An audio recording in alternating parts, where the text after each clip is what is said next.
Planning Commission. I'd like to take a moment to review our general operating procedures. Our meeting will be divided into two sessions, the public session and the deliberation session. In the public hearing session, an application or a group application on the agenda is called. The applicant makes his or her presentation. Commission members ask any questions. Members of the public make their comments. Only 4 people may speak for an agenda item and 4 against. Each speaker is limited to 5 minutes, subject to questions by the commission. After 4 minutes, a loud beep will indicate 1 minute left to speak, and at this point, please summarize your comments. After all opposition speakers have finished, the applicant will be given time to respond.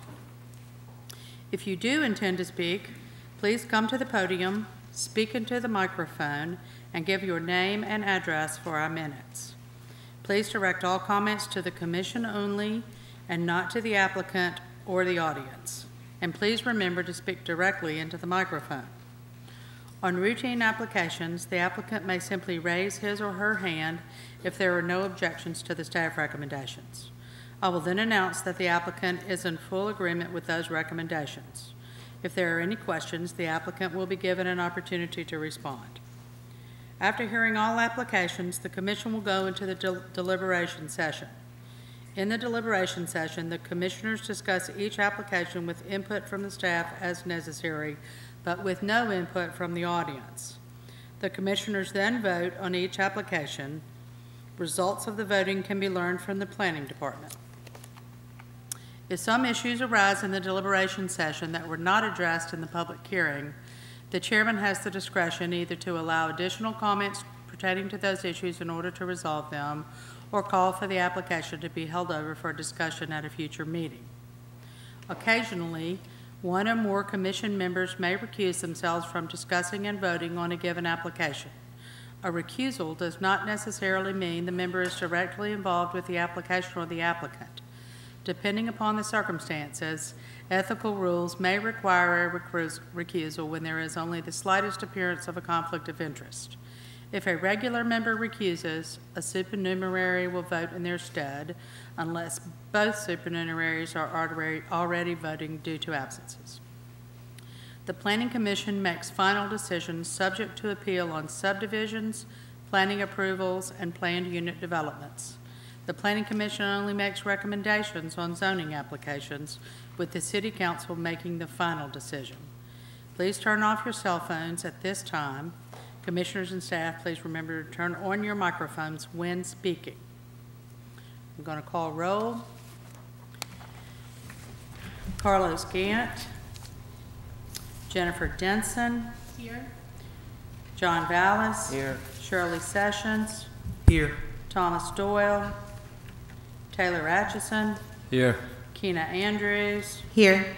Nick Amberger. Here. Bess Rich. Don Hembry. Here. Alan Cameron. Here. And I'm Libba Latham. We will get started now. A quorum has been established. We're going to start with the first on our agenda, which is 3740 Latigo Road, Bellwood Subdivision. The application has been recommended for tentative approval. Is the applicant present? Are you in agreement with the staff recommendations? Is there anyone here to speak in favor of this application? Is there anyone here to speak in opposition to it?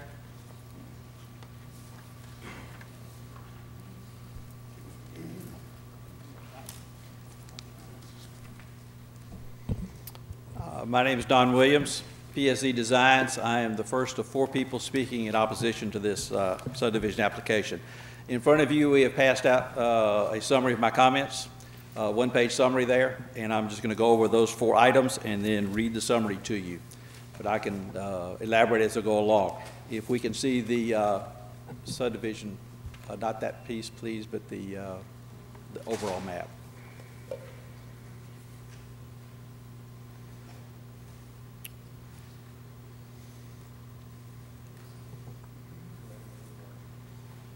I get that.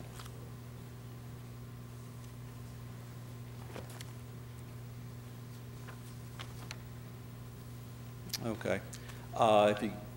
Do we have one that shows the bigger picture of the neighborhood? All right, we'll go with that one. Okay. There are 4 issues that I would like to talk about in regards to the subdivision. The first one is the proposed sanitary sewer service. The staff thought highly enough of the fact that they, in your staff report, noted the word proposed when it came down to sanitary sewer service, because the applicant, the developer, did not give any information on how he proposes to provide sanitary sewer service to this lot. The existing sanitary sewer is half a mile away. It is up near Hutchinson School, and there are 2 providers in the area, Mawes and South Alabama Utilities. I contacted both of those, and as recently as 3 days ago, neither have heard from this applicant in regards to their desire to have sanitary sewer provided to this property.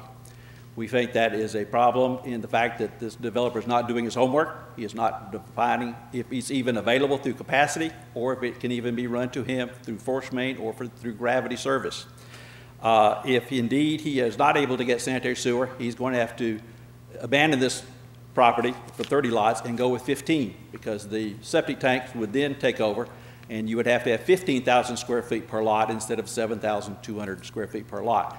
Therefore, first of all, we think this application is premature until the developer comes forth and tells us how and if he's going to be able to provide sanitary sewer for this particular service. So it's moot for you all to rule on something that is that much in doubt.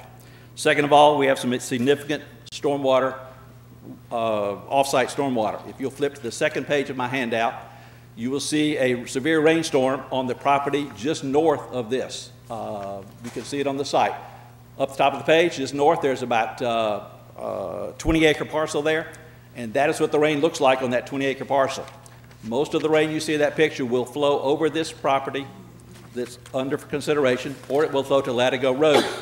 Once it flows to Latigo Road, it has a grassed stormwater ditch, which you will see in a presentation in a minute, which is inadequate. It is too shallow to handle that water. It hops the road, and it floods the houses on the other side of the street.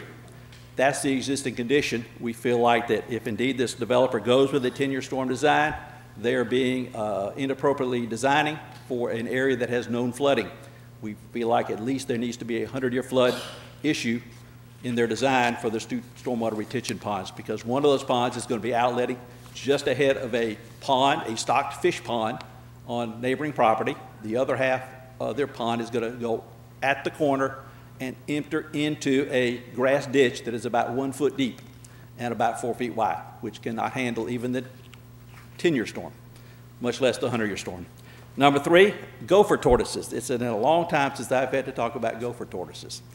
They are an endangered species, and years ago they were very instrumental in stopping a lot of projects out in West Mobile. We happen to have 4 known gopher tortoises living on that 20-acre parcel directly to the north of this property. The owner has not reported that to ADEM, does not plan to report that to ADEM, doesn't need to report that to ADEM. But if indeed tortoises are there, we feel like the tortoises don't care where the property line is, and there is a good chance that those tortoises may have migrated to this property. We feel like it is very important, with this being brought to attention, that the developer create an environmental study specifically for gopher tortoises, and we feel like that it would be inappropriate for him to move forward without assuring ADEM and all the others involved that there are no gopher tortoises in the way of his development. Number 4, the density of the project. The developer has cited 2 subdivisions that have minimum 7,200 square foot lots in the neighborhood. Those 2 neighborhoods are half a mile away, and they're on Scott Dairy Loop Road. If you're familiar, and we can't really see the big picture, if you're familiar with this area, we think that the real neighborhood here is bounded by Scott Dairy Loop South, Scott Dairy Loop West, Johnson Road South to the north, and Dawes Road. When you take that bigger area, that is all the subdivisions that funnel into those 4 roads. Not counting those independent houses that have been there for many, many years, they are actually not 2 subdivisions, but 16 subdivisions that connect to those roads. And I counted it this morning. There are 993 existing houses that are in those 16 neighborhoods that tie into this looped road. That's not including the vacant lots. That's the actual houses that are there now today. If you add 30 lots, and if you add your 30 lots in that loop, you would have a 3% increase in housing density. But we're on Latigo Road. We're on a tail end. We're on a dead end. we loop back off of that road. We have no other outside traffic. There are 25 houses on Latigo Road. It's a dead-end road with no possible way for it to be extended. So those 25, that's the neighborhood. And within that 25 lot subdivision, they're going to be adding 30 more. That's a 120% increase in density on a cul-de-sac that has 25 lots there now. Lastly, let me read the summary. Proposed Bellwood subdivision is the wrong subdivision. It has incompatible lot size. Oh, also, I did note that the size of on Latigo Road, number 4, my second paragraph, the smallest lot on Latigo Road is 3/4 of an acre. The average lot is 1 acre. The largest is, actually I found out this morning, actually the largest is 9.8 acres. The lots proposed would be 0.2 acre, 1/5 of an acre. We feel like that in this particular case, it is wildly incompatible with the existing lots of 25 lots on Latigo Road. Lastly, proposed Bellwood subdivision is the wrong subdivision. It's incompatible in lot size, in the wrong location. It's going to increase density along that street by 120%. The wrong timing, it has no sanitary sewer, and it's got some overcoming problems to overcome with stormwater and endangered species. We feel like this is speculative subdividing. I know the Planning Commission has a history of not speculatively zoning. We feel like this is speculatively subdividing to make the maximum amount of profit to the detriment of the neighborhood. We request denial. Thank you, Mr. Williams. Is there anyone else here to speak in opposition to this? Could I ask Does Mr. anyone have Williams a any question real questions? quick? I'm Just a sorry. question of clarification on these photos that you provided. Can Yes, you, sir.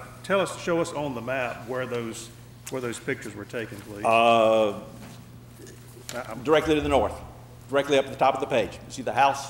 There's 2 houses you can see directly above and a lot of woods to the side. Those pictures are taken in the area of those 2 houses and the roads that service those 2 houses. And you were saying the ditch on... It's all upstream and the water flow goes to the bottom of the page. Okay. And the ditch on Latigo Road, that's what you're referring to as the 1-inch deep grass ditch? 1 foot deep. 1 foot 1 deep foot, grass okay. ditch in front of the Latigo Road. You'll see a picture of that in a second when someone does a slide presentation. They have photographed the ditch out in front of Latigo Road. Okay. Are there any questions by any other commissioners? Thank you, Mr. Thank you. Williams. We may have another speaker. I'm Susan Mabry. I live at 3655 Latigo Road, which would be north of the proposed subdivision. And I do have the slide presentation. I thought it would be of interest to see why we are so nervous about yet another holding pond. So my husband went just north of our property. I'm going to let him. There's one holding pond to the north that is actually on Scott Dairy Loop. And would you go to the first slide? You can see that it has a cement overflow. That is a rain that we had not very long ago. Wasn't a major rain. The water you can see is pouring down. It's hard to tell in that picture, but that white is going down a cement overflow. It's going under Scott Dairy Loop and then proceeding toward us. The next picture, this is the water coming from the top is what came from that north holding pond. As you can see, there's another pipe coming to the right with a white water running through that. That is from Arlington Oaks subdivision. That was a subdivision that has a retention pond, but it has a pipe at the bottom so that the overflow comes there.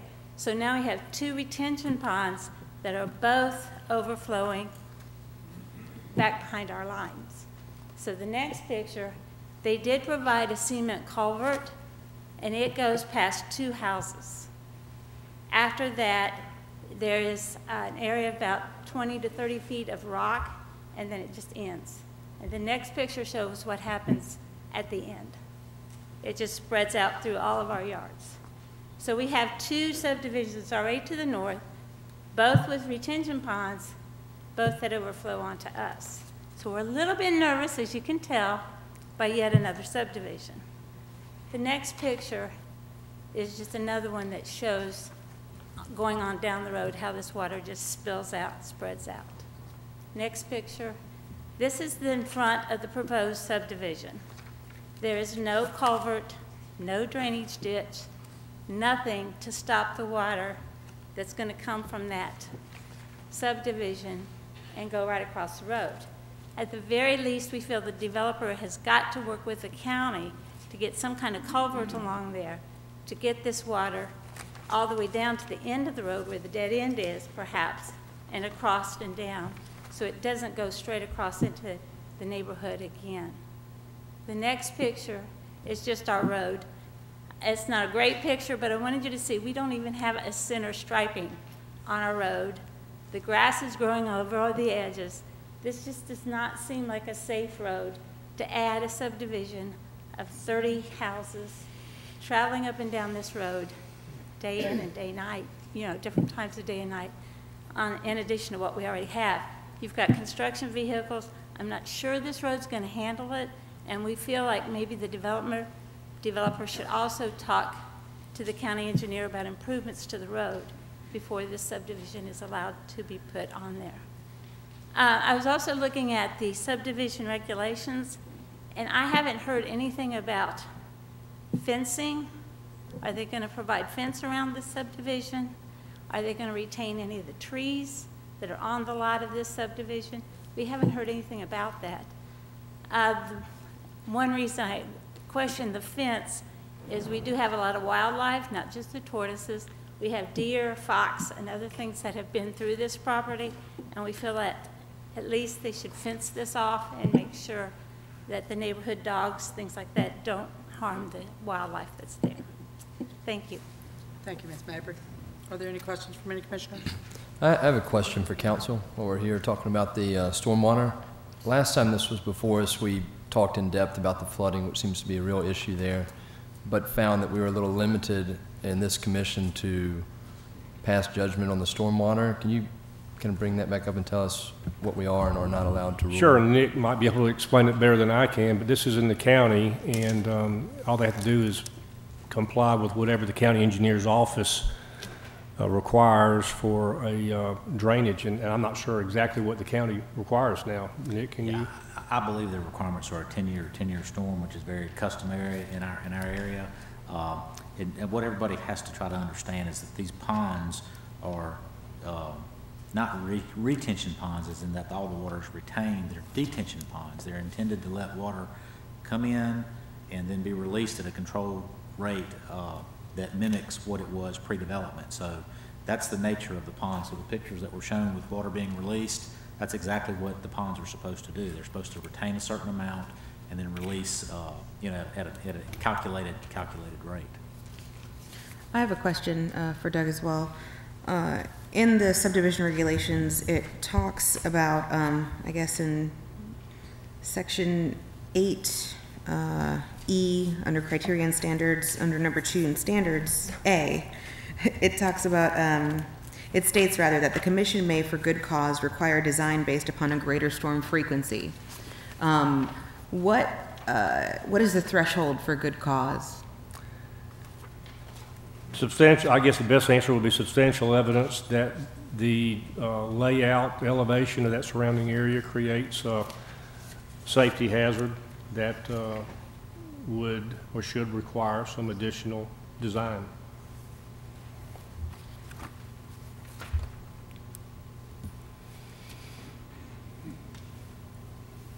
Are there any further questions? Yes, ma'am. Good afternoon. My name is Jane Summer, and I live at 3761 Latigo Road. I'm right across the street from the big retention pond. I have a handout. This is floodwaters in the back of Shelley's. This is the Marlins. They got very creative, and on their privacy fence, they made a gate, so when they know it rains, they raise their gate so all the water can go through. And then this is all the floodwater in our backyard. And I also want to turn in a petition that everyone on Latigo Road has signed in opposition of this neighborhood for all the reasons that have been stated. Thank you. We feel that we need, and like we were just discussing, the retention pond. And the reason we ask for that retention pond is we're showing y'all what kind of floodwater we have already. If we don't get this floodwater under control, it is already showing y'all how detrimental the floodwater is. Okay? So we're just trying to get it under control, and if they do a 100-year storm, 2-year discharge, I believe that that would definitely help us. But it's not going to satisfy our water problems. We are going to have to get with the county. I have a petition for them too that I'm going to turn in. But it is just so detrimental. As y'all can see, we can't handle any more water. So we've got to do something strong about this. There's a picture that shows a tree that fell over in our backyard in this past, and that's what it does. It uproots the roots and it just keeps going until trees just topple. We want to also know who is going to be responsible for the retention ponds. I mean, who's going to take care of those retention ponds when the subdivision is finished. We are also concerned for the safety of the residents of Bellwood subdivision. In the event, we discussed a fire truck at our last meeting so that it can maneuver through the horseshoe type drive or to weave in and out of the cars to get back there. We're still concerned about that. There's in section 1C2 of the subdivision regulations, it states that to provide for adequate light, air, and privacy, to secure safety from fire, flood, and other danger, and to prevent the overcrowding of the land and undue congestion of population, which leads to the excessive amount of the traffic that Bellwood subdivision will put on our 0.6 of a mile dead-end road, contributing to the everyday traffic and to the excessive traffic due to Hutchins Elementary School, which leads to the endangerment of the children that will have to walk or ride bikes because they'll be in that neighborhood, so they're going to want to walk or ride, which is a half-mile up Latigo Road, and we have a rural-designed road. So there's no safety for the kids. There's no sidewalks. They're going to have to walk in the street because when it rains, where does the water go? It just goes to the side of the street.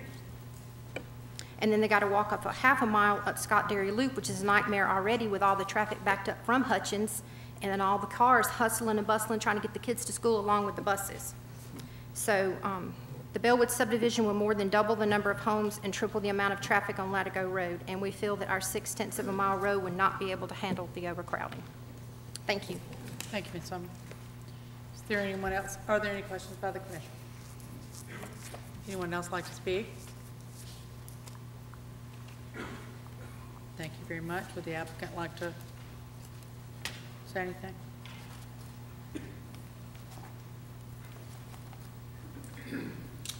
Brett Orrell with Poly Surveying. Obviously, this has been going on for quite some time. It just was seen, 30 days ago after the major road plan was revised. Initially, just kind of in summary, just going through everything, and we initially submitted this as a 50-foot lot max density subdivision. Commission asked us to relook at that. We did several times. We abandoned that completely. Time and time again, we've been asked to amend this to conform with all the regulations. That's what we have presented you with today. Staff has backed it up with their recommendation for approval. I'll gladly answer any other questions, but a lot of the other things that are hypothetically being thrown out, sewer, this is a planning stage. This is not the design stage. This subdivision will not go forward if sewer is not available, okay? So that should not be an issue. In terms of the gopher turtles mentioned before, there will have to be a cultural assessment study done on the site prior to development. ADEM will be notified with this type of development, so all those permits will be in place. We're just talking about preliminary look at layout to set density. That's simply what this is. It's done time and time again, and you're going to continue as growth happens in Mobile. This is going to be pushed more and more. This area is going to continue to grow. There's plenty of other properties to develop on Scott Dairy Loop. There's 40 acres sitting just east of here that will be probably developed in the next 5 years, more than likely. So in terms of a few other things the neighborhood had concerns about, fences, yes, I'd imagine the developer at some point, whoever builds on these properties, yes, they're going to protect their property, put fences in. There's 2 entrances. I'm sure they're going to be nice entrances there. In terms of the ponds, every pond in any subdivision becomes the responsibility of the HOA after 50% ownership of that goes from the developer to the HOA. So I know they mentioned at the last meeting about sidewalks. I think we clarified the sidewalks would be within the subdivision as far as outside on Latigo Road. I'm not sure that an open ditch section there allows for that. I don't think that would be in the plan. But I'm here to answer any questions you have. I know the drainage is the main concern. In terms of traffic, we've got a circular entrance there. Traffic will be affected on Latigo Road, but I don't see anything major there. We've got a school there that probably puts the most traffic on Scott Dairy Loop. So any questions you have, I'll gladly answer best I can. Could you address the topography, of this site as it relates to the residents on the, Sure, that's going to be sure. the east side? Yeah, I mean, topography. yeah, will we're a sheet lot flow- higher. We're a lot higher there. The issue that I've seen in looking at the properties, typical best managed practice would be that most houses are built 18 inches above any public road, just for drainage issues. Most of these homes on this property, if I'm not mistaken, are built below the road. I know Turkey Creek comes through there. That is a big drainage area. It's huge. I guess It my feeds question that. to you is the sheet flow drainage, the drainage that will sheet, across this property, either above it or created by it, in your opinion, will it jump over to the east side of Latigo Road? No, our intent is to retain that water. Anything on the site, we would look to, take in through inlets, pipes, whatever it may take to take that into the road, carry that down to these ponds, hold it just like you stated earlier in a retention pond and release at a rate.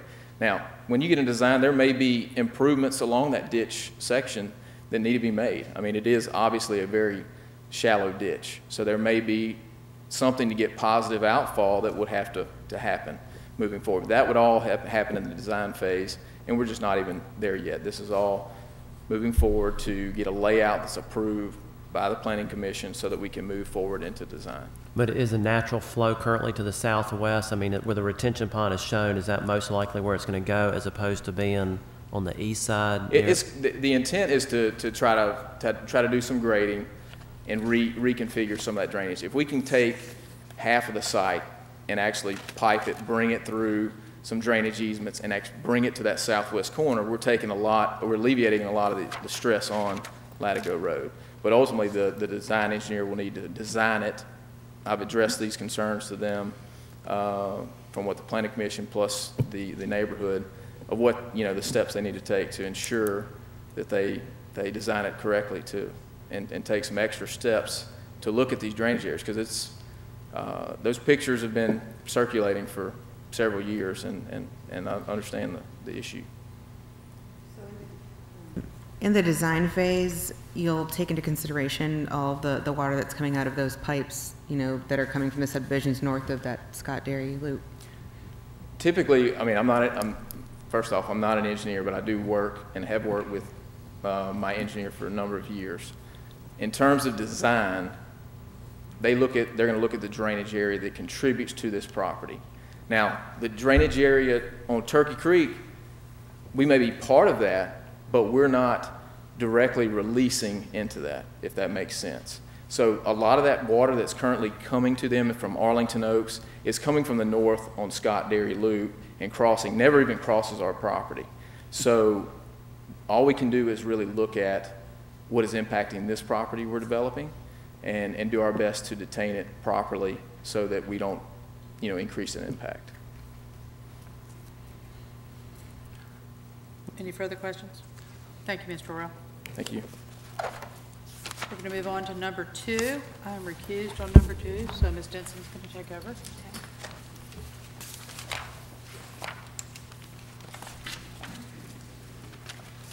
Number 406 and 456 North McGregor Avenue, and 3772 and 3774 Ships Lane.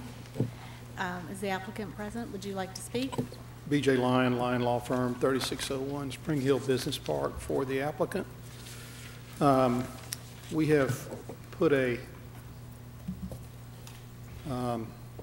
booklet on your desk, but I also think this is the same PowerPoint presentation. If you'd like to turn around and see it as well. The first page shows the before on this site, and this is at the northeast corner of McGregor and Shipes Lane, which is immediately north of the existing roundabout if you've been up McGregor lately. And you see the before buildings which have been removed. Some of them were boarded up. There were 4 buildings on this site. 2 of them were used for drugs. The very day my client bought one of them that afternoon. The tenant, there was a major tactical takedown of the tenant and his drug operation in one of the houses, and those have all been removed. So you now see the existing building, which conforms to the Village of Spring Hill requirements that parking be behind and that the buildings be on the front of the street with some limited parking in the front, but most of the parking in the back. Then the next page, you'll see there's the house that will be removed.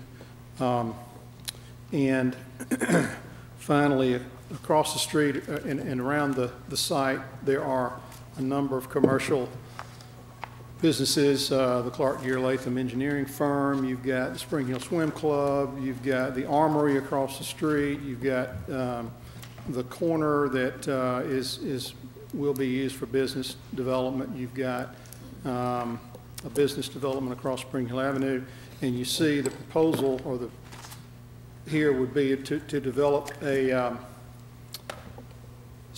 single building with 7 different storefronts, if you will, on McGregor. 7 suites, 1 building. We think it's an appropriate action for the subdivision and the rezoning to implement the vision of the city for this village concept to promote walking access for the community through these neighborhood business areas. The neighborhood. Ma'am, can you, or whoever's phone that is, it's the 3rd time. Thank you, appreciate it. Okay. You can see the former deterioration of the neighborhood, and it's really changed from what was an R1 or residential neighborhood in the past, long ago, and the homes are no longer being taken care of. And you know, what's unique about this particular situation is Mr. Quinley lives half a block from this corner. He lives on Shipes Lane. So his home is there, and he has it's rare to see a developer who would live adjacent to such a project. If the project were harmful, it wouldn't be done. It is certainly going to enhance the neighborhood and enhance the village of Spring Hill. And he's already, for example, given the city 50 feet across the front for parking. He's planted, or he's put up 3 street lights, and all of that is at no cost to the city. It's about $30,000 just to make this thing go. You have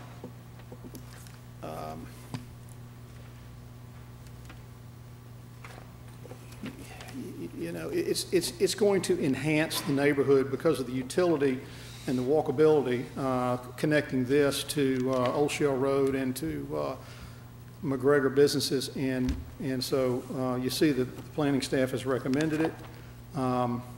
It is something that is entirely consistent with the regulations for the Village of Spring Hill. There may or may not be some opposition to the fact that this parking lot is located behind the buildings, but that's what's required by the village concept, and where people can walk down the sidewalk and enter the doors of these various businesses. And so we believe this is an enhancement to the city and to Mobile, and appreciate your vote. Thank you. Does Mr. anyone Lyons, have any? I don't know if this question was asked or not, but is the applicant agreeable to all the conditions that were placed by staff? Yes, sir. Okay. I believe they've all been addressed. Okay. Any other questions for the applicant? I'm sorry, go ahead. I have Ms. one Sessions. question, I'm sorry. Just make me understand, you said that the applicant live on Shipes Lane? He does. So the house that's that's next to the building that's already been constructed, is that the house he live in, or? No, ma'am. He lives down the street, a little bit east, halfway down that block. That house will be removed in order to get these buildings. That was my next question. Yes, ma'am. Okay, thank you. I have a question. So the current building you have there, you're building that to the Village of Spring Hill standards? Yes, ma'am. Okay. It has been built, yes. Okay, it's completed now? Oh, yes, it's the blue building that you see in the handout. Okay. And I guess my other question, I know there was a long narrative in the actual application, but can you just restate concisely the, I guess, justification for this I mean, essential rezoning, I mean, change of use? Well, I mean, the portion of the site that the blue building is on is already part of the Village of Spring Hill. Right. This is an addition. In order to put additional buildings on the front, we're going to need that parking. And so, because you're required to park behind the building. Mm-hmm. And so we're proposing to extend slightly what is now the border of the Spring Hill, Village of Spring Hill parcel, and you're going to move it a couple, you're probably moving 100 extra feet maybe, if I had to guess, to the rear. And Did you consider alternate options, just working within the previously established, designation in the Village of Spring Hill there? I know, because it was kind of like really, it looked like the intention was more of a corridor, just straight down McGregor, and then a little bit onto Spring Hill there. Was that ever a consideration, or? Well, I mean, I don't know that we had anything to do with the city's designation of what areas it wanted the Spring Hill Village concept to be in, but that's the property that we have, the most northern parcel at this time. And so we're trying to, I mean, my client is the first person to invest, if you will, in making this concept happen for the village and for the city.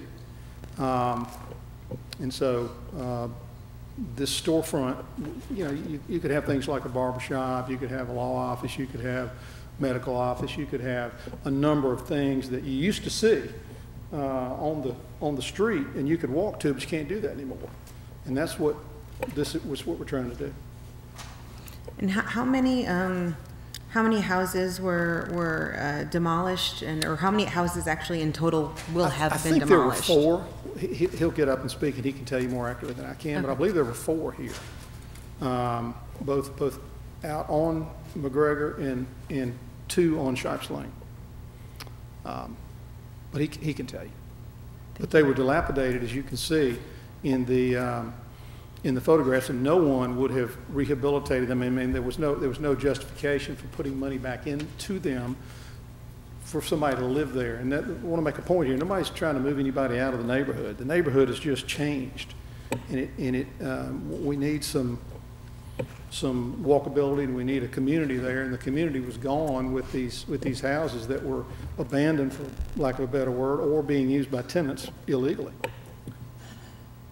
Just my quick question for you. For me, from looking at it, I think it's a great project based on what you're trying to do with the neighborhood. But it should bring economic growth to the area, tie in with the Village of Spring Hill, all up down Old Shell Road, help with property values in the neighborhood and of the area surrounded. I would expect to see a pretty good increase in appraised values of the houses around that area. The only concern I have is it looks like the current building, if that's the building we're going to use to line up the rest of the buildings, it looks like to me it's just really close to the road. What is the clearance there between that? Because this is not like a small little two-way street in Fairhope, right, where you're walking a lot. This is a big wide road here. So what is the distance and what is the clearance? Are we meeting certain requirements as far as clearance between the front of the building and the road? It meets the requirements, and I'd rather have Linda St. John, who was instrumental in having the Village of Spring Hill concept adopted by the city, explain that to you. But that is required by the regulations. Okay. That's the design standard that's set out in the overlay district for the Village of Spring Hill. The blue building was, like I said, the first building that was constructed under the village design guidelines. So the buildings all being up front on the sidewalk is what they're supposed to be under the village's guidelines. Okay. Are there And any I more think, questions? if I may ask for a clarification, it appears that I know under the design standards or guidelines for the village, they have streetscapes with wider sidewalks and these nice street lights that you had referenced. And it appears from the plan that those streetscapes are not just going to be on McGregor, but they're going to wrap around on Shipes as well. Is that correct? I think so. Okay. Mr. Lyon, you are talking about one building, right? Yes, sir. It's one building. It's not 6 buildings. No, it's one. Yeah. It just has, for the lack of a better word, you've got an existing building there, and you're going to these other 6, it's going to be one building, it's going to be connected to the first one, there are going to be 7 total suites. Okay? So therefore, no PUD is required, right?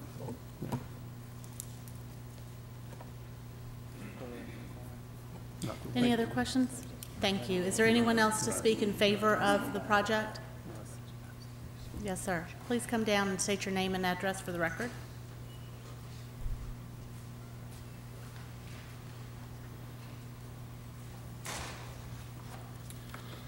Jeff Quinelli, 3751 Shipes Lane.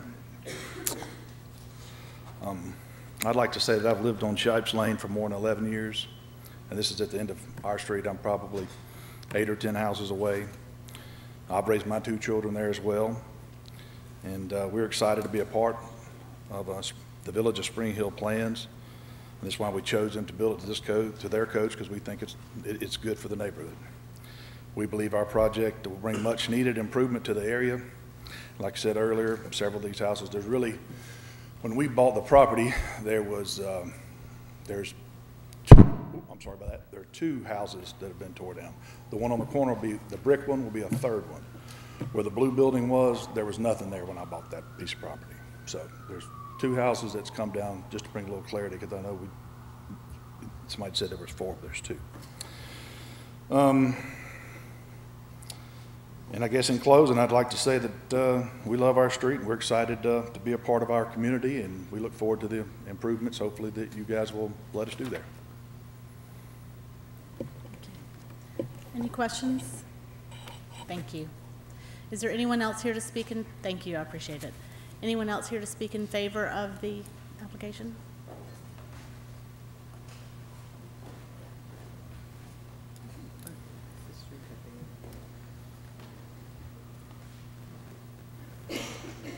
I'm Linda St. John, 320 Avalon Street. I am president of the Village of Spring Hill and has been president of the Village of Spring Hill for 11 years.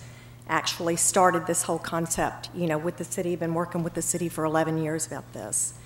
Over 5 years ago, we started focusing on improving this area of North McGregor Avenue because quite honestly, you heard from both BJ and Jeff, it looked horrible. I mean, absolutely horrible. It did not reflect the charm of the surrounding neighborhoods at all. We had the intersection at Museum Drive and North McGregor Avenue that was completely and totally dysfunctional. The EMA has a chain link fence that's 10 or 12 feet tall with barbed wire on it. It literally looks like a prison yard. The Mobile County was using the lot across the street to store all of their unused road equipment. And some of the homes, as you've heard, along North McGregor Avenue were boarded up or they were in various states of disrepair. So we started our efforts by initiating the funding for and the construction of the very first roundabout in the city of Mobile. It has been so well received. Everyone loves it. I think they want to put one on every corner. Then we raised $20,000 for landscaping and trees that we planted along the EMA fence line and the Auburn Extension fence line to sort of soften the area. We are currently working with the Mobile Museum of Art to move a piece of sculpture that they have loaned us indefinitely to the center of the roundabout, hopefully by this year. And we've been working with our council member, Gina Gregory, to upgrade and beautify the intersection of Spring Hill Avenue and North McGregor Avenue. We can keep making improvements in this area, aesthetic improvements, over and over. We can keep planning stuff, we can keep putting road projects down, but until we have the right development, this area is never, ever really going to realize its full potential. Our plan will never, ever realize its full potential without development. Jeff Quinelli noticed all of these improvements, and having a personal interest, like he said, he lives right there. It's not like a developer coming into an area and doing something that is adverse to the people that live there. He lives there, and he was impressed with what we were doing and kind of wanted to get on board and take advantage of what we were doing. So he wanted to develop according to the Village of Spring Hill Master Plan. So he started acquiring some of these dilapidated properties that are between 2 commercial areas. 11 years ago, kind of to speak to our plan, our master plan was approved by the current Planning Commission. It was approved by the current City Council. It was incorporated into the master plan for the City of Mobile as optional. Since that time, 11 years ago, not one developer has expressed an interest in developing according to the plan's form-based code. This is the same code that the new city plan, the map for Mobile, will be advocating in applicable areas in the city. It's the same code that has been proven successful all over the U.S. and abroad. Finally, after 11 years, we have a unique opportunity here. Instead of the Village of Spring Hill just making a few aesthetic improvements like what we've been doing for the last 11 years, we have an opportunity to positively and totally transform an area in the city of Mobile through development. This project is on the perimeter of Municipal Park. A lot of people travel into Mobile to take part in all the amenities offered at the park, including the playing and tournaments in the largest tennis facility in the United States. A lot of times this is the first and last impression that they're going to get of our city, and you saw what it looked like. Jeff's project, if approved, will become the very first form-based code development in the city of Mobile, and hopefully will act as a catalyst for more of this type development, not only in Spring Hill, but the city as well. After waiting 11 years for an opportunity like this to come about, I'm not sure that this opportunity is going to present itself again in the near future. And personally, I think it's time for Mobile to embrace this. We have been advocating this for 11 years, working with the city, and I think that it's been implemented all over the country, and it's time for Mobile to embrace this type of development. I know there are some questions about how the buildings are close to the road and everything. Look at every downtown. Look at Charleston, look at New Orleans. This is how you develop a neighborhood-friendly development. And that's what we're trying to do in Spring Hill. It's different from some areas in the city. And there are other areas in the city that would appreciate this type development that have the same sort of topography, like Midtown, Ashland Place area. And that's what I believe the city's looking at with the map of Mobile. And this is an opportunity for all of us to get this going. It's been 11 years that we've all been dragging our feet with this. And I think it's time to move forward. Do y'all have any questions for me about the development? I do. It looks like just one of these illustrations that the entire proposed site that we're looking at now is not completely in the Village of Spring Hill plan, is that correct, in the blueprint planning area? All of it's in the Village of Spring Hill blueprint plan. Sure. It's just that when we were doing the plan, we had 3 core areas. One was the intersection of Old Shell Road and McGregor. The other was the Bittensburg Road and Old Shell, and then this area of Museum Drive. And so what the planners tried to do was designate certain areas that could transition well into residential areas into certain designations. Well, what happens is over time, as you see, development comes in, property is bought up, and some of those designations need to be changed. And so the one development that he did with the blue building is in the area, and Bert can probably speak to this better than I can, is in the designated area for the exact type development of the Village of Spring Hill. And then the other properties that transition into the neighborhood could have been, but the planners didn't want to come in and start redesigning houses on an area into a mixed-use type development. So now that these houses are no longer there, or the developer has decided to buy them up, it's an absolute perfect environment for what we are advocating. I mean, perfect.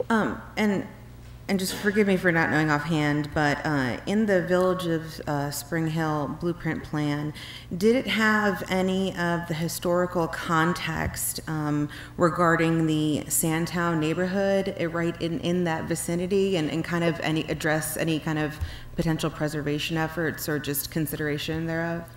Not in that area, and interestingly, I Googled that this week because I knew there was some interest in that, and part of our mission is to embrace the heritage of Spring Hill, all of it. And so I actually have been in contact with, what's his name?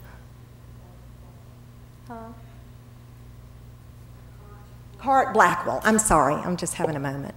Cart Blackwell, to sort of, when I Googled it, there was no real designation that this area was part of Sandtown. I mean, there was only really one reference to it, which I thought was kind of odd. So I asked Cart to kind of let me know sort of where Sandtown started, where it ended, what was the exact designation for it. And, you know, I don't know that it's applicable to Jeff's development, but what we would like to do as part of the Village of Spring Hill is if this area that we're focusing on right now is part of that Sandtown development, you know, we are in the process of, we did phase 1 of our landscaping. We're going to do phase 2 where we're putting in some benches and some little sitting area, just like we did at our Pocket Park and some other areas in Spring Hill. You know, we'd like to embrace that and put some sort of a historic plaque or something that sort of, you know, shows that this was a significant part of Spring Hill. And just one more question. You know, if you look to, on Shipes Lane, the first house, I guess, on the, I guess it would be south side of the street, you know, they would now, I guess, be facing a parking lot and a couple-story building. Do you have any, I guess, any input or any feedback regarding kind of that change for those who currently are experiencing, like, single-family residential life? Well, I think definitely the developer is going to address, you know, certainly some screening for the neighborhood. Our plan as it stands, part of what it advocates is that it's supposed to be pedestrian friendly. And there are a lot of elements that make an area pedestrian friendly. And one of the elements is that children and people don't feel comfortable going across cars stacked on top of each other before they get to the front door of an establishment. It's dangerous. And so the whole concept is to move the buildings up and screen the parking. I don't know if you've been out to Spring Hill, but we've got more asphalt than anywhere in the city. I mean, it is one big curb cut and one big asphalt parking lot. And that's what, through development, we're trying to correct that. You know, there are corrections to that, and part of our plan advocates screening the parking with liner buildings. So you would have the buildings in the front and the parking in the back. Who wants to look at the cars in the parking lot when you can look at a beautiful, you know, building and have complete access to it? But each developer, you know, as they develop like that, would certainly have to be required, I'm sure Bert can answer to this, some sort of screening in the back for the neighbors. Thank you. Any other questions? Thank you. Okay, thank you. We can have one more speaker in favor of the project. Are there any additional speakers? Ms. Andrews, just to answer that last question, the site plan shown there does show on the east boundary and the south boundary residential buffer to conform to city zoning requirements, which would be a fence and/or landscape buffer. Thank you. Yes, sir. Name is Joseph Guy McAleer, 3748 Shipes Lane. I'm here to speak for Jeff. Lived on Shipes Lane now for 19 years, raised my 3 kids there. Very excited about this. What he has done has been fantastic for the area. I'm also a residential real estate appraiser, and it's absolutely helped the values in there. He's cleaned up a lot of bad areas, and I absolutely believe it's going to help us out quite a bit. When I moved on there, there were just some dilapidated, terrible homes on the end, and they're gone. Thank you. I've got a question. As an appraiser, I mean, going from 2 vacant houses to what seems to be a large investment for commercial property, you have any speculation to the property values in the neighborhood? I didn't hear, what was that? Going from vacant houses, blight on these lots, to a new commercial development, as an appraiser, do you speculate that the property values in the neighborhood will increase dramatically? Oh, I absolutely think it's going to increase because it's just on the corner. He's not bringing it all the way down Shipes Lane. So, I mean, compared to what was there, it's absolutely going to help it. Thank you. That's it. Thank you. I have a question for staff. Is it this particular site, it's currently zoned R1, or the ones that aren't under the Spring Hill, or really all the underlying zoning is R1, correct? As you can see on the map behind you, the entire site that we're looking at today has the black box around it, and it is zoned single-family residential under our base zoning standards.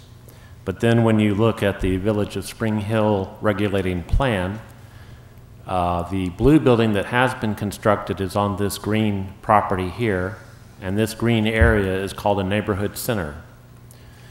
In a neighborhood center, regardless of what the underlying zoning is, you are allowed to put in commercial uses that would be allowed in a transitional business district.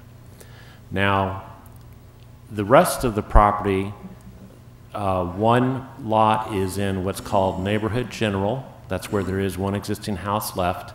And then the other 2 lots are outside of any defined regulating plan district. In a neighborhood general district, the only uses that are allowed are what are allowed by the underlying zoning district. So in order for the development to occur as proposed, they are proposing to expand the green district, the neighborhood center, to cover the entire property. And what is this site under the new, in the future land use map? That should be in the report.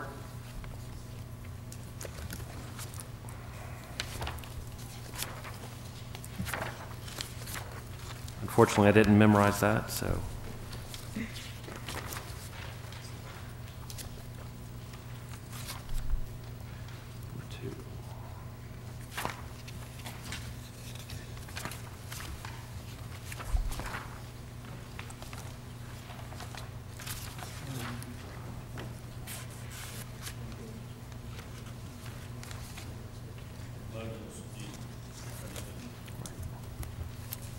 So it's low-density residential under the future land use map that was adopted. Now, as that states, it is primarily residential, but it will allow some other types of uses that would be appropriate for a low-density residential area. I guess my question is now relating to the zoning district correspondence matrix and looking under low-density residential. I don't see either neighborhood center or neighborhood general as showing as being, I guess, related or corresponding in that sense. Do you have any comments to that end? Well, the applicant has certainly made changes to this area from when the original Village of Spring Hill plan was made. And that could have affected, had the properties already been vacant here, that might have affected how the consultants drew the boundaries for the neighborhood center and neighborhood general areas. Now, why that was or was not reflected in the future land use map, I'm not exactly sure, but the information was available for the future land use map consultants and as well as the review by staff. So it is not necessarily completely inappropriate to allow a small area like this to change, but it would have to be judged on a site-by-site basis. Okay, and then I guess my question is for Doug, is considering this doesn't seem to be directly, these two kind of, the low density residential and the neighborhood center, neighborhood general don't seem to be highlighted as having direct correspondence in the matrix. How do we need to consider that moving forward, and is this setting precedent in that regard? I guess you can look at matrices and guidelines and land use maps all you want, but sometimes you just have to get down on the ground and look what's around it. And under a zoning analysis, is this property proper in the future as R1, or being on McGregor and having what's across it with the fire station, the swim club, and the armory, and some offices on the corner, is that corridor, at least on McGregor, better used as a light business retail type environment? So legally, you can look at the Village of Spring Hill overlay district and let that be your guide as far as, it doesn't trump the zoning ordinance, but you can rely on that legally to say, okay, this should be at least the properties at front McGregor could reasonably be used as for business use. My other question is that, in this case, they're subdividing several parcels into one, and then that process is creating this split zoning of sorts. is that course of action in and of itself setting an unwanted precedent for future projects that, maybe really start, going back into residential areas without? Well, like Bert said, I think you have to look at it as a case-by-case method, and what is, how far is it encroaching into the residential district? What is surrounding it? And you look to the north, is all the green, which I forgot what you said that district was. And there's other businesses south of this on McGregor. I guess you have to look at what the impact on a case-by-case method would be on the residential area. Here is just the parking, which will be landscaped and buffered from the residential. They're not taking down residential houses, it's vacant. And certainly this commission has approved rezonings in the past that added some property, a lot or two on the rear, into a R1 district. Okay. Does it set a precedent? I don't know, it's just a case-by-case method. Thank you. I personally don't want to I know we've adopted this designation, this plan, but the designation doesn't necessarily dictate use. The market dictates use, and these properties have been dilapidated, eyesore properties in that area for a number of years, and no one's come in, proposed to buy them and do residential townhomes. This is the application before us, so it may not follow the designation of the land plan that we've adopted, but this appears to be a good use for that area. Yeah, I think if you look at Shipes Lane, and I live in that area, a few blocks away, I think Mr. Quinelli is probably the last person to build a new single-family dwelling in that entire two-street area. There might be one other. He said his was built, I think, 11 years ago. I'm not sure there's been another one built since then. So there's been a lack of new development, whether residential or commercial, in this area. We're going to move on to anyone who wants to speak in opposition to this application. Is there anyone who wants to speak in opposition? Yes, sir.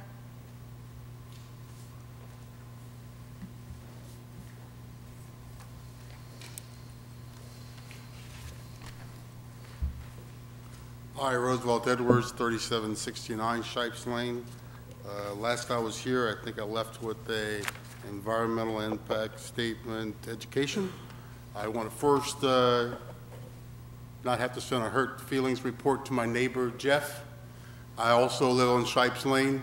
I've lived there for 60 years. So, for those, we are concerned about our neighborhood because we're here because of change. This change, of course, is relevant because someone wants to change this to from residential to commercial enterprise. And many of us are not happy about that. Now, that being said, still, we're introduced with change. And of course, in my part, we're seeing where this development, of course, Jeff told me before, it was going to be one building. It was going to have a place there for his wife to have a building there and a place for his office. So now we're talking about a larger facility that's going to entertain, and I guess initially it looks like 6 facilities, but I guess it's one facility that's going to entertain partitioned into 6 different locations there on McGregor.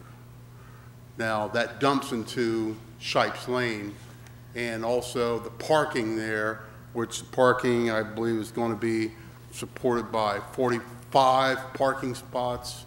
Of course, 45 people don't live on the street.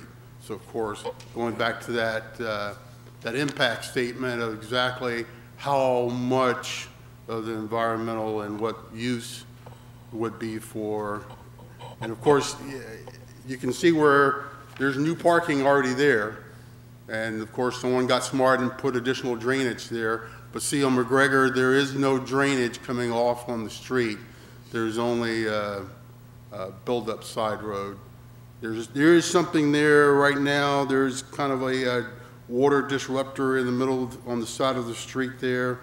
If a car hits it or something, may be of issue. so some design issues go along with that. The Pine Hill Sandtown community has been well-known for some time. We are not understanding where these Village of Spring Hill requirements come in as necessary for our part of the community. We saw where that was going on, especially up in the shopping center area, and of course out in Bitspur and some other areas. The location where I live was not inundated with any of these type of comments previously. Now, of course, again, change, in this case, change with some funding behind it can make these things happen. And of course, like I said, the reason why I'm against it, some of my other neighbors are against it, because it introduces change that brings on noise, brings on other activities that may or may not be wanted.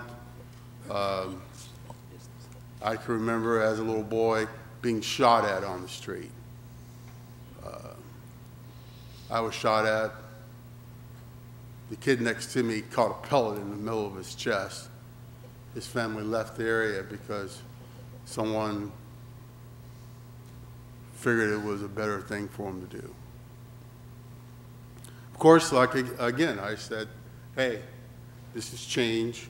We want to make sure that the change that's designed is for a residential area, not a commercial area.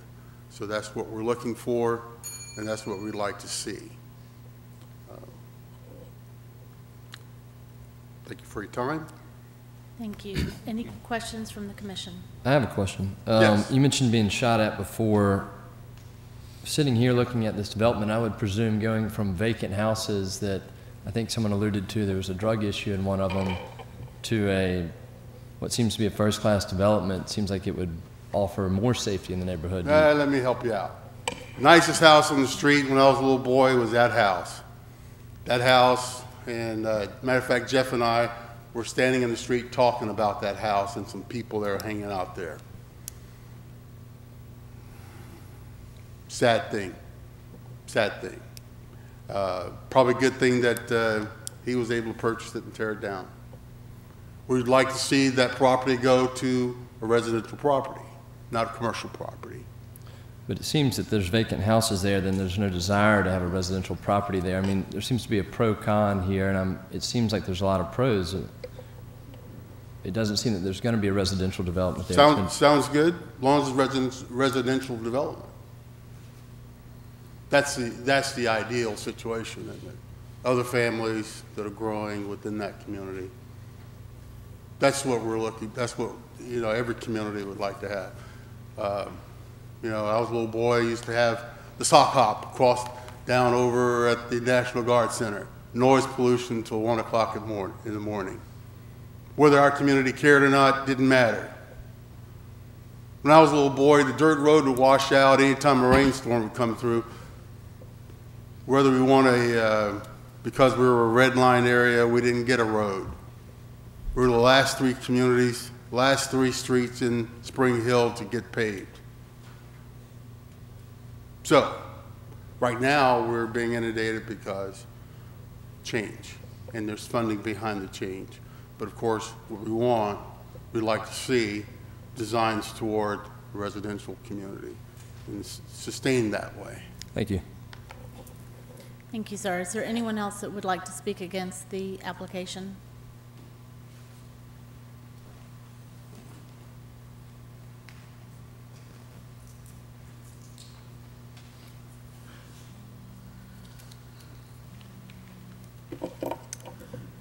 Good afternoon. My name is Angela Wilson Brown, and I live at 3773 Shipes Lane, which is right across the street from the proposed changes. I am not against improving the neighborhood. I've lived in that house for over 17 years, almost 20 years now. And there have been a few homes built. Mr. Cornelius has one.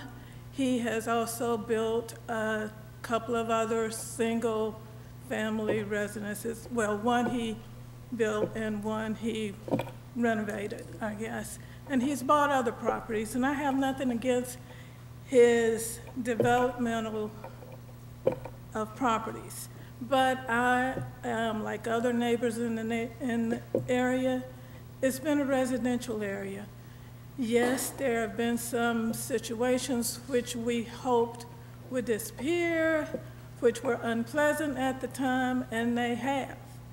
And that may be thanks to his buying of those properties. But they were residential areas. The properties that he's actually talking about, well, he's combined and wants to develop into a parking lot, is right across the street from me. Those were residential areas. They were there for over 50 years. The ownership had changed in one. They were older individuals. They couldn't afford to make a lot of improvements and things of that sort. He came along at a time where he was able to take over those properties. And they were destroyed, and I guess the idea that neighbors had was, well, that's part of progress of sorts. However, he has decided not to leave it as a residential area. My main concern, I did not plan to have a parking lot right in front of me. I am concerned about the fact that I will be directly there. He'll have a driveway, a double driveway, from what I understand, coming out. I don't know if there's actually going to be any type of screening, any kind of fencing, or what his plans are as far as Shipes Lane. When you come to the curb of Shipes Lane and McGregor Avenue, it's more difficult getting out onto McGregor Avenue now than what it was. When cars start parking on that, in that area, it's going to be even more difficult because it's going to be blinding or more of a blind. I'd like for those things to be considered. Yes, those other houses that are now vacant lots on the McGregor Avenue side are adjacent or right next to my home. I don't look forward to any type of commercial realization. However, I don't know what's being planned to build there. I don't know if it will be a Circle K, an ABC store. I don't know what the plan is. But when you start talking about building businesses, surely residential areas need to be considered. Neighborhoods need to be considered. And that's what I'm asking, is that you will consider the fact that this is a residential area and that it should remain one. Thank you. Thank you. Any questions? Thank you. Is there anyone else to speak in opposition?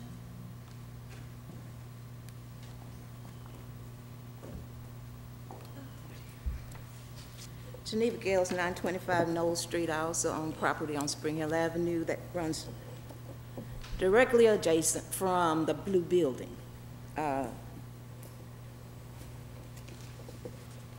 I just need to follow up, put in my opposition here.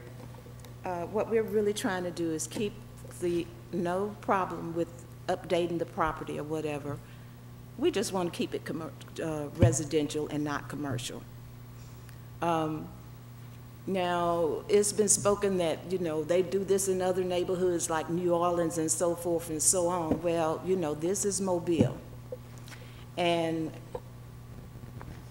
to be perfectly honest with you, this area on North McGregor were really the people that worked for the people on North McGregor. Now the North McGregor land has run out, They're trying to run down to the South McGregor has run out of land. And they're trying to run down to North McGregor and do what they want to do.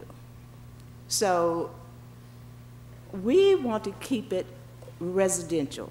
We have no qualms with Mr. Cornelli coming in here building residential homes. I've lived in this area for 67 years.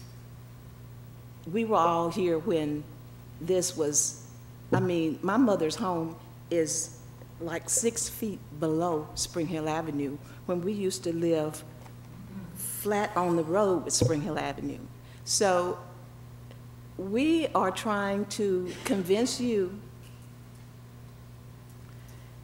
many of you may be from this area, to just, I mean, he has a business there already. He's come out onto McGregor Avenue with his building. I don't know how that was passed. Now he wants to get in this little bitty space and put in 7, we don't know, 50 years from now, there could be a club or ABC store or whatever when we're all gone and our kids are coming up on this street. So, I mean, down on the east side where this gentleman lives, all the nice homes down there, this is a very short street. Down on the west side where the other people live that maybe have homes that aren't quite as nice, he had property on the other side. He didn't say, okay, we need these shops up here in our neighborhood. No, he's going to put it on our end of the street where we have to come out our driveway and see these places. There's a big old lot there right on the corner by his blue building. He didn't buy that and put his businesses there. You know, that's a nice place for him to put his businesses, right in the little business district. You know, right next to the blue building on the north side. No, he wants to go down Shipes Lane, be able to probably walk to work and put the businesses on that street when that has always been residential. He tore those houses down. Fine. We're all for that. I don't think they looked as bad as those pictures, though. I've been up there 67 years in that area. He took those pictures probably after he bought those places. But the one house was boarded up. I don't know at what point. But I just oppose the rezoning for a commercial zone there on Shipes Lane and McGregor. And I appeal to each one of you members, you know, if you have a house and you open your front windows and there's a business out front, would you not stand here and try and say, okay, this is not going to work for our neighborhood? Thank you. Thank you. We can have one more speaker in opposition to the application. Otherwise, we'll now move on. Oh, I'm sorry. I didn't see. I apologize.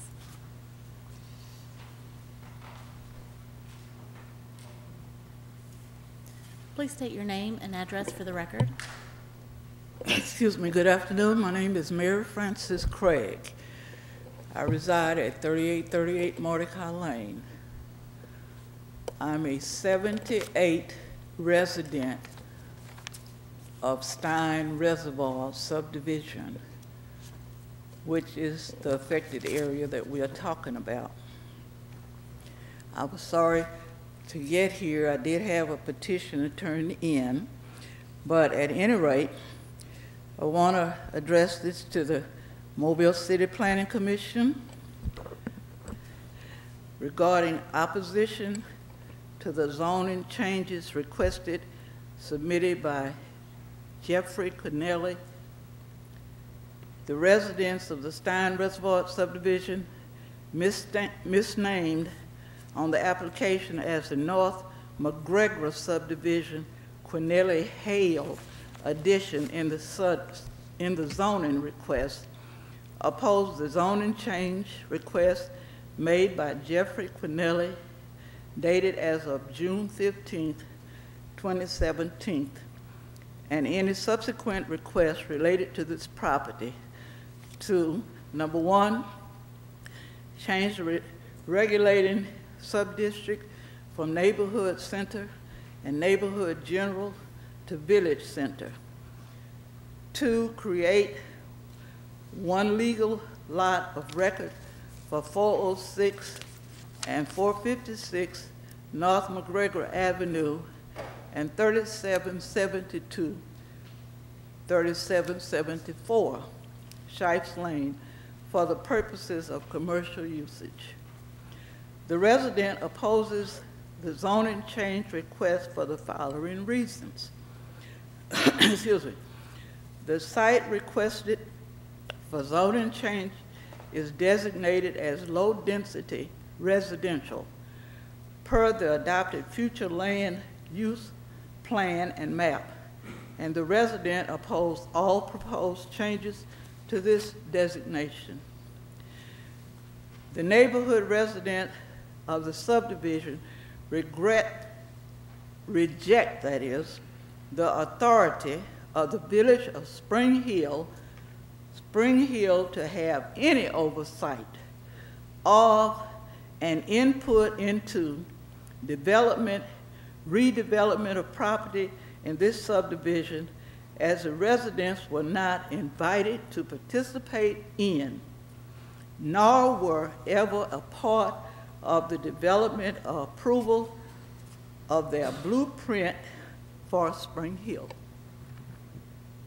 Particular at issue is that the development of the blueprint excluded and ignored the residents of the historical African American section of Stein Reservoir subdivision, the 150-year-old sand town, which encompasses Knowles Lane, Spring Hill Avenue Extension, North McGregor Avenue, and the parts of Shipes Lane and Mordecai Lane that abut North McGregor Avenue.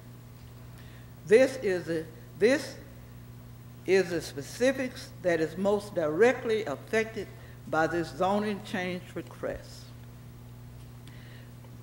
The neighborhood encompassed in the zoning change request has traditionally been a very serene, low-traffic area that has been safe for the residents to walk in its current states.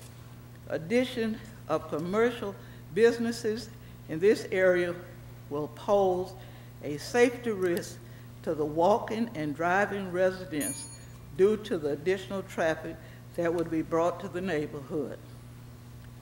Creation of a commercial enterprise in this area will negatively affect the quality of life for the residents immediately adjacent to the current properties due to the increased noise. I would like to say that you all presented from the city planning a letter to Mr. Quinelli requesting that he give information of the new structures that he plans for the site plan. On this agenda for today, that has not been addressed. So I'm asking you all to take time and think this over. If you can't vote against it today, find out what this man is really planning to do. And then look at you being the planning commission and not take word from Spring Hill Village of Spring Hill organization. It's a sad day when someone speaks of being involved for 11 years, goes against people that's been in the neighborhood for years. And by the way, there are some 80-some-year-old residents that are in bad shape that could not attend, but they are upset and hurt. And I want you all to stop and think. The homes that were built were built by blood, sweat, and tears. And the people were proud of their homes. And to sit here today and say a deteriorated condition, those homes had people living in them. And as soon as the older heads died, Mr. Quinelli snapped up the properties from people that don't even live in the neighborhood and had no plans of coming to stay in the neighborhood.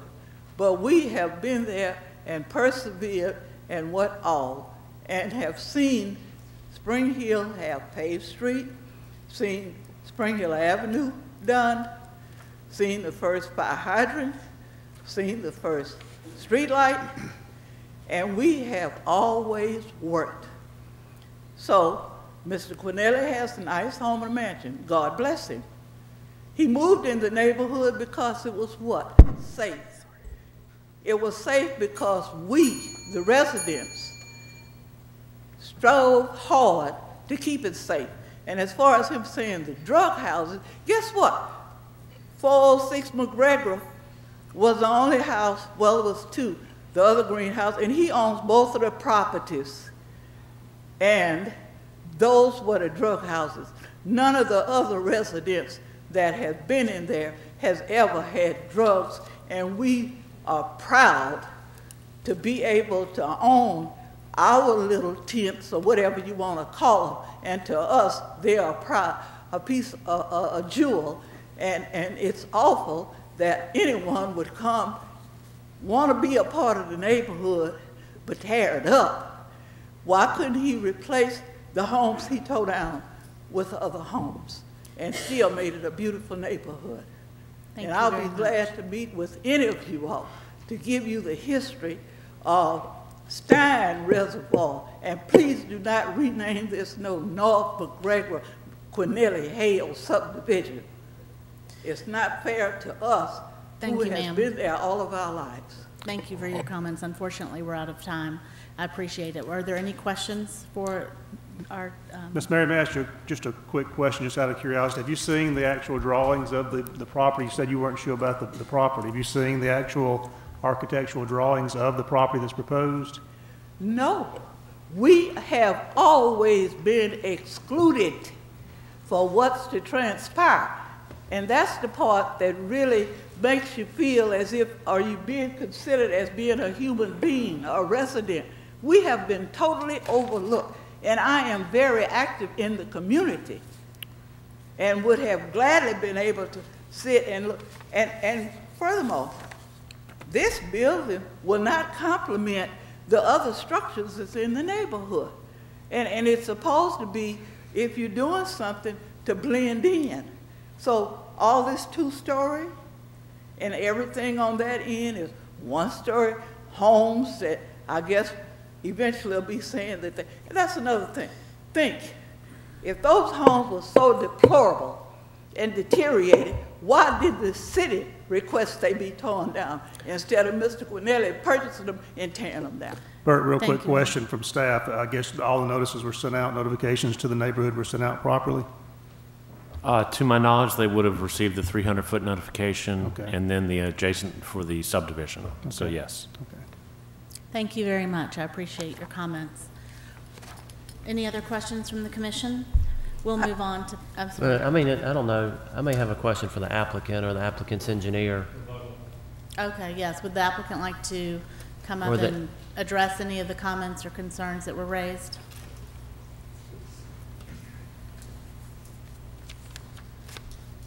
I just have a couple of quick questions, because it really doesn't speak to specifics, but, you know, the requirement is for the buffer on the property line where commercial adjoins residential. Specifically, what type of buffer are you proposing? Well, I Is it believe a- the city makes you put a 6-foot privacy fence as you adjoin residential, and as far as the part that goes down Shipes, we will continue what we did there. And also, I was down here earlier, What is it, 6-foot or landscaping, but you're specifically proposing a fence, not in you lieu can of... do both or one. Right. You can put up a 6-foot privacy fence and/or shrubbery. Okay. And also, there was, I forgot to hand you guys, there's a petition in support of our project. Who would I give that to? And I'd also like to say that, a couple more things real quick. The, improvements to the area, first off, the two-story part of the buildings, that's the Spring Hill code, you have to do 2 or 3. So we elected on 2 rather than 3. And I wanted to say that, we have put in 240 foot of curb and gutter, 240 foot, give or take a little bit of sidewalks. We've connected Spring Hill Avenue to Shipes Lane to make it more walkable and more neighborhood friendly. The property to our north is zoned B2. It could be a filling station tomorrow. Now, we are not allowed to do that under the Village of Spring Hill codes. There's stringent things that businesses that you can and can't have. You just can't have a strip joint or convenience store or those kinds of things. So it's pretty, all the businesses that you could even have would be neighborhood friendly. They couldn't get a business license from the city of Mobile if they didn't comply. So, and also, as far as the drainage goes, we've already put in, I'm gonna say, almost 150, almost 150 feet down, catching all the water from that property all the way to the corner of McGregor and Spring Hill Avenue, including another probably 150 foot under the property that, people probably don't know about, to gather all the water. So there's no water on anybody's or dumping on the McGregor Avenue. All of it's underground. But those were the requirements from developing the site initially? Yes, ma'am. All right. Quick question. What is the actual justification for rezoning, like, these properties altogether? Well, you have to rezone it in order to do this kind of thing. I mean, part of it's in, part of it's out. And it's just like any other development. You need you got to have a little bit more. Never mind, it's all divided up into 3 lots there. It's barely an acre. It's not like it's 5 acres in the corner of a neighborhood. It's barely an acre.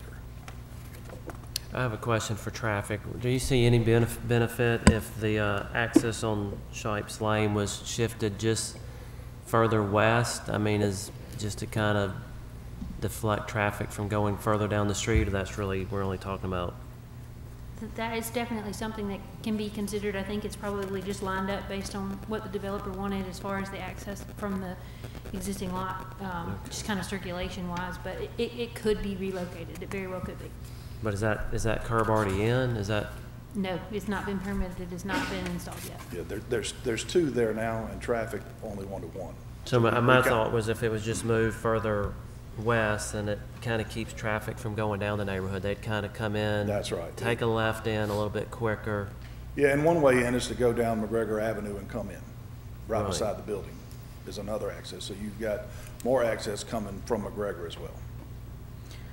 I have a question for staff. Looking at the current boundaries, for these designations in the Village of Spring Hill, we have the neighborhood center up towards Spring Hill Avenue, and then down McGregor you have neighborhood general. It seems to me that if you were going to expand that boundary line, toward eastward, it seems like it would be more appropriate to do so with the neighborhood general designation. Do you have any input in that regard? Well, I think part of it is that with the designation of either neighborhood general or neighborhood center or even village center, there are associated streetscape improvements, which would include the wider sidewalk and usually street tree plantings.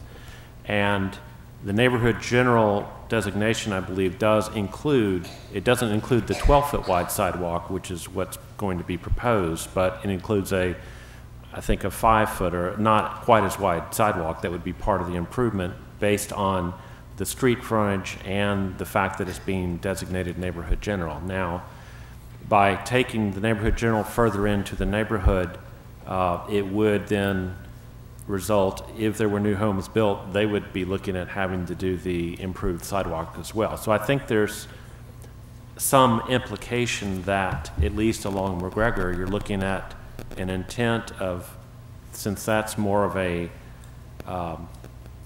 highly traveled street, they would want the sidewalk improvements along McGregor and not so much into the various neighborhoods. So if the issue was perhaps the burden of having 2 wide sidewalks on Shipes Lane, is there a mechanism for alleviation of that burden, or? The burden could be lifted through variances, of course, since the sidewalk width requirement, I believe, is part of the zoning ordinance in this case rather than subdivision regulations. But if you, in your zoning ordinance, which you should have in your books there, they have more detailed maps of the Village of Spring Hill regulating plan districts. And the neighborhood general essentially is just 1 lot deep along McGregor, with the exception of it taking in the actual Spring Hill Reservoir. And then it jumps back to being just 1 lot deep along McGregor on the east side. On the west side, it is also essentially 1 lot deep along the subdivision called the Manor, but then it expands out to include all of the Auburn Extension property, the city's fire station, the armory, the swim club, and all of that area down to the park. So that would mean that the neighborhood general area in these areas would include substantial streetscape updates as they get redeveloped, if they chose to go under the Village of Spring Hill plan. Okay, oh, right, because they would, oh, yeah, I would be open to that. I just, it seems a little, it seems a little awkward to push the neighborhood center designation southward. Well, the only other thing I should point out is that the property that Mr. Quinelli has already developed is already extending back to the east as far as what the rest of the development is proposed to do. So he is or will be constructing a parking lot behind his existing blue building that will extend about back here. So. Right, but that won't be, you know, right. It's not right on residential Shipes, but the site plan here, the regulating plan regulations require that he set back his parking 30 feet and that this unbuilt edge have some sort of screening, such as a garden wall or shrub line or something like that, to provide screening for the parking area, and he could plant trees in that area as well. But I believe that's just going to be, what, a 3-foot screen due to line of sight concerns? It could be taller than that, but it would have to be coordinated with traffic engineering. If it's set back further, it could be taller, or do we think it could be taller where proposed?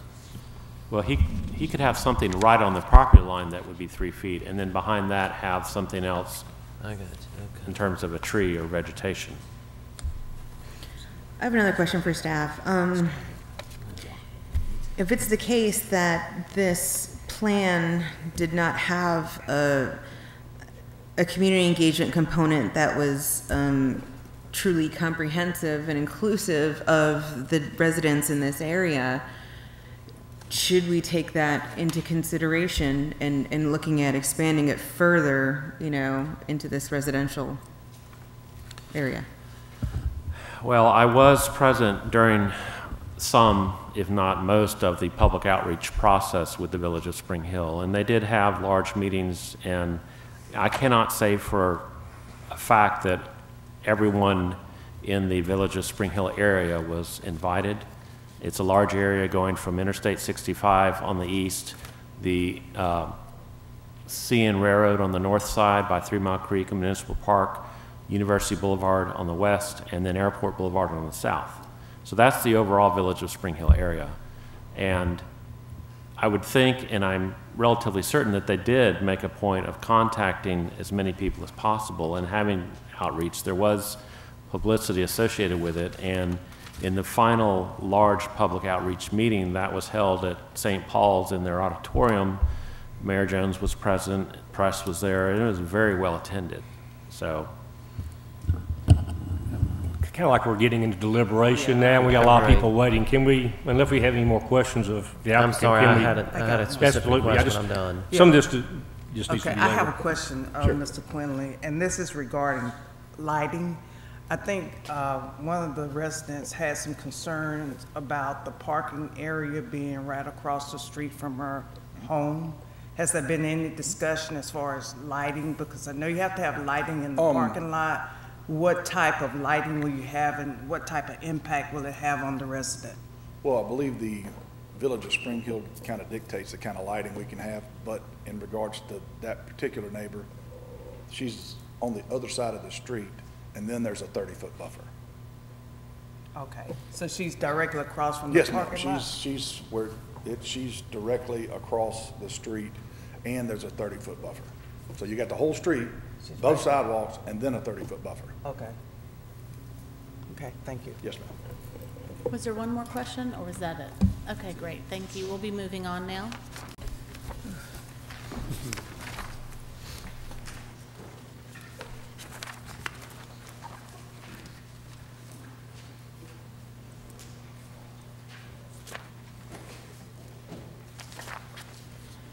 We'll move to number 3.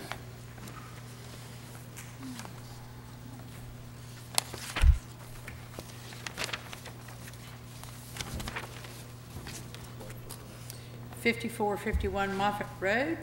It has been recommended for denial. Is the applicant present? Mr. Byrd?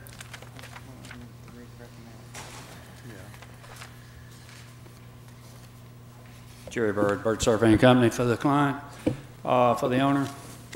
Let's do something quick and easy. I'd like to ask for a holdover for the owner and I, possibly to meet with staff and try to work this out. Thank you.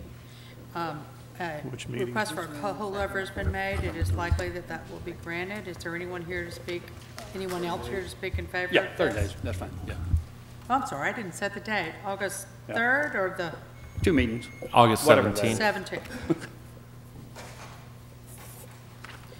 Is there anyone else here to speak in favor of this? We will call it again on the date on August the 17th. Is there anyone here that was here to speak against it that would like to have the opportunity to speak now? Thank you. Number 4 is the Brickwell subdivision. This has been recommended for tentative approval. Is the applicant present?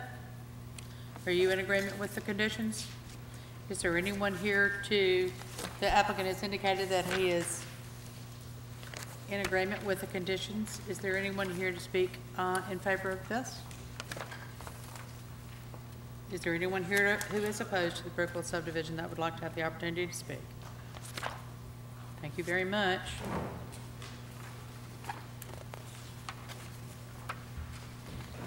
Number 5 is 4101 Wimbledon Drive West. That planned unit development is recommended for a holdover to September 7th. Is the applicant present and in agreement with the holdover? Is there anyone here to speak in favor of this? Is there, it will more than likely be held over, but if you are here to speak in favor of this today and would like to be heard, you're welcome to. Is there anyone here in opposition to this that would like to speak today? Thank you very much. What was the date of the holdover again? September? September the 7th. Okay. With all of your revisions due by August 7th.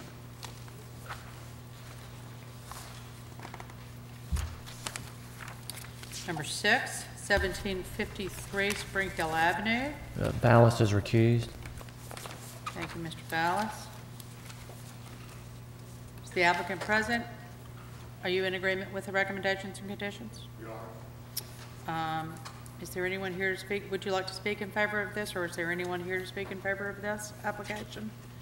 Is there anyone here to speak against this application? Thank you.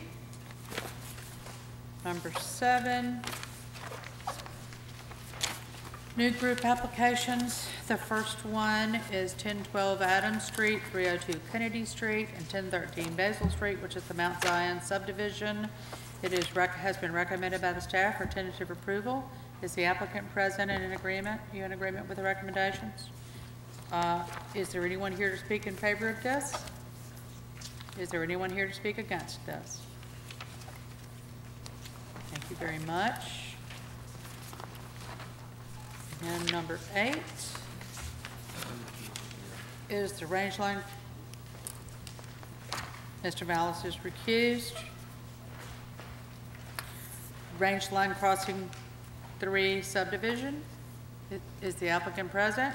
Oh, I'm sorry. This has been recommended for a holdover till August the 17th. You're in agreement with that holdover? It will more than likely be a holdover. Is anyone here today to speak in favor of this application nonetheless? Is there anyone here today that would like to speak against this application?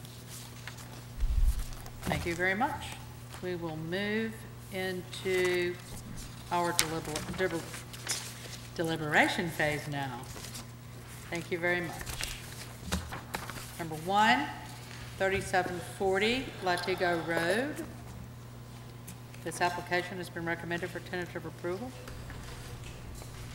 I understand, I mean, they made some good arguments, but I mean, this project meets the minimum requirements. The 7,200 square foot lots, you know, we really don't have a requirement for larger lots. They can't develop it until they satisfy the sewer requirement. You know, they speak about traffic. I mean, you know, it is a 60-foot right-of-way. I mean, it's a 2-lane road. I just don't think these 30 lots are going to burden Latigo Road to that extent. So therefore, I'm going to make a motion for approval subject to staff recommendations. Second. The motion has been properly moved and seconded. Is there any discussion? I guess I'd just like to say that perhaps we should consider looking back at the comprehensive plan to re-examine or include the planning jurisdiction so that we may have perhaps more guidance in the future on perhaps similar situations. Thank you. I'm all for development, and I've never, to my knowledge, never voted against a subdivision, but this one I'm gonna have to vote against because it seems to be just overdoing an area that really can't handle, primarily because of the floodwater issues.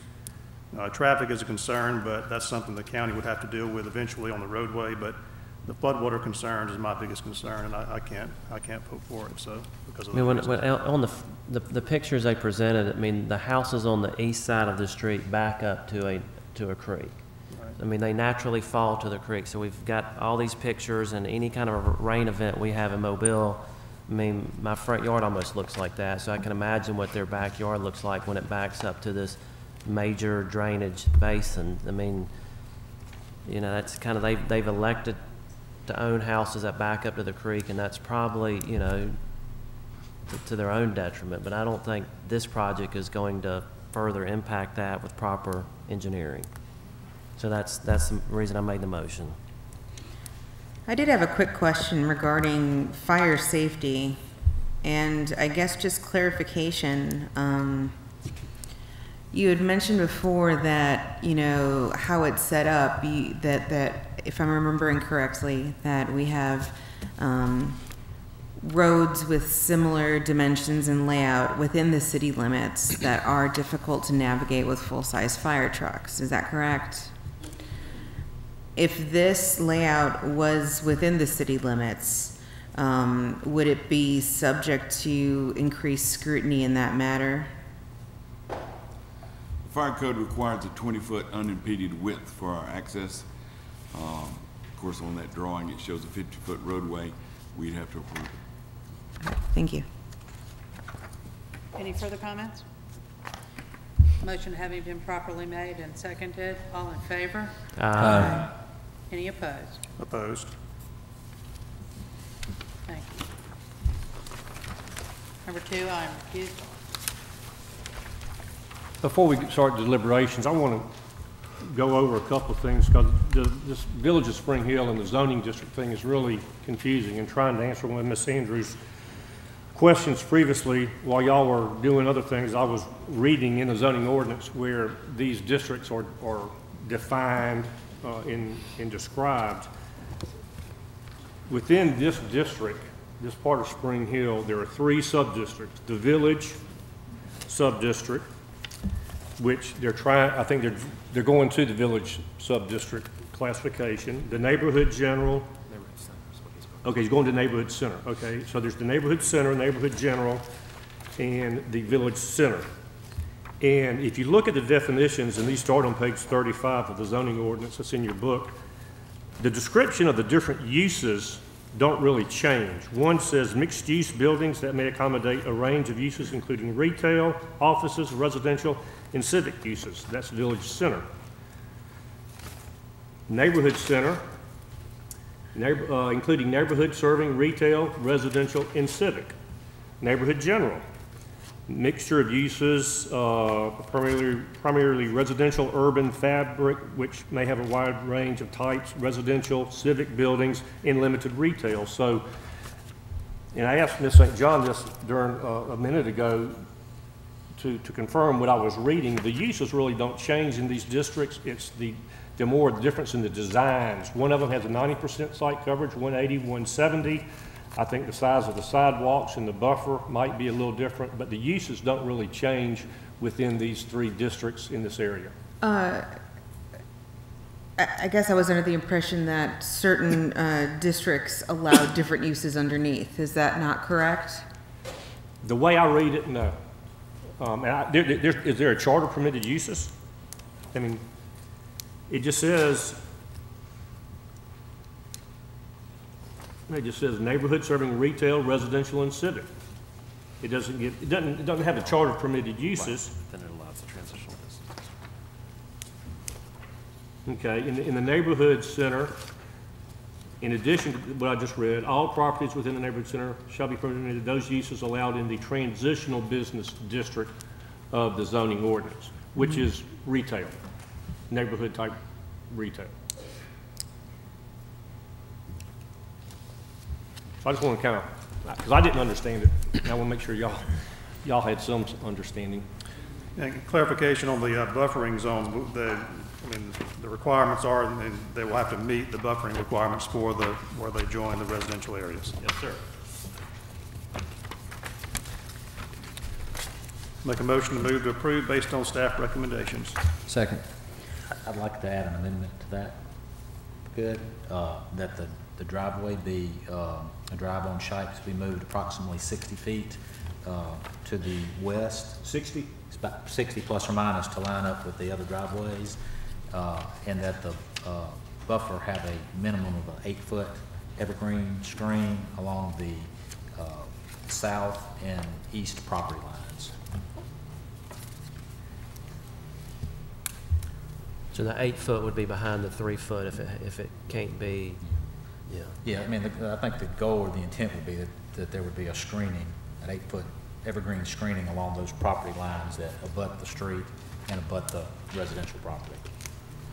I have no problem with amending the motion to include the buffer. The question I have about moving the driveway, how is that going to affect traffic flow through the parking lot?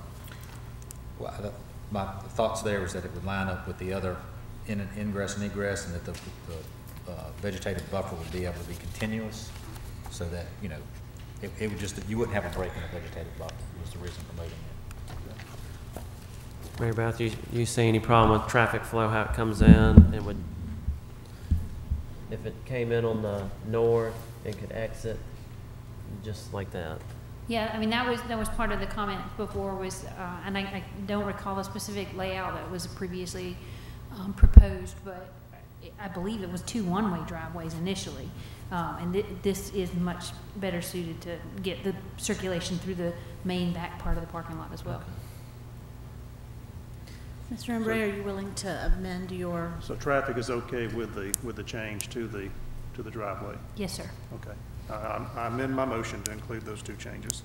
Second. We have a motion and a second. Is there any further discussion? I guess, you know, I think that we should consider just the fact that you know, a portion of this site was not even included in the Spring Hill plan. It is encroaching on you know, residential, single-family residential, you know, in that area, and there's, I guess, no evidence that there was a fully comprehensive community engagement component in the Village of Spring Hill planning process in itself. So And I just think those are things to consider, and maybe it's not enough to swing it in this case, but I think we just should be cognizant of that. As far as community involvement, Bert, you did say that we went through the same notification process as we do on all applications, right? Ultimately, when this went before the city council, yes, that's true. And, you know, in addition to the consultant having a public input process during the actual preparation of the blueprint for Spring Hill, then when it came to the Planning Commission for amending the zoning ordinance, there was the public hearing process, and then, of course, it went to city council for final hearing. And there was a lot of public input in all of those meetings that occurred. Is there any further discussion or comment from the commission? We have a motion and a second. All those in favor say aye. Aye. Any opposed? Opposed? The motion passes.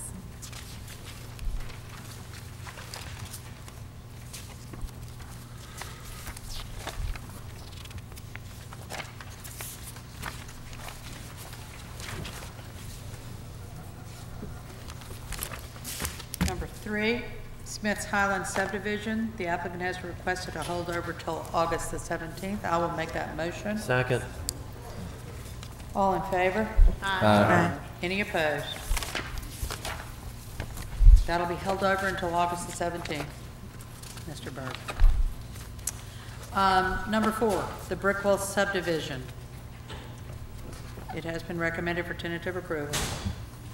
Move to approve, subject to staff recommendation. Second. That motion has been moved and seconded. Is there any discussion? All in favor? Aye. Any opposed? Number 4. I'm sorry. That was number 4. Number 5. That has been recommended by the staff for a holdover to September 7th. I'll make that motion. Second. Is there any discussion? All in favor? Aye. All opposed? Number 6. 1753 Spring Hill Avenue, which recommended for approval. Move to approve based on staff recommendation. Second.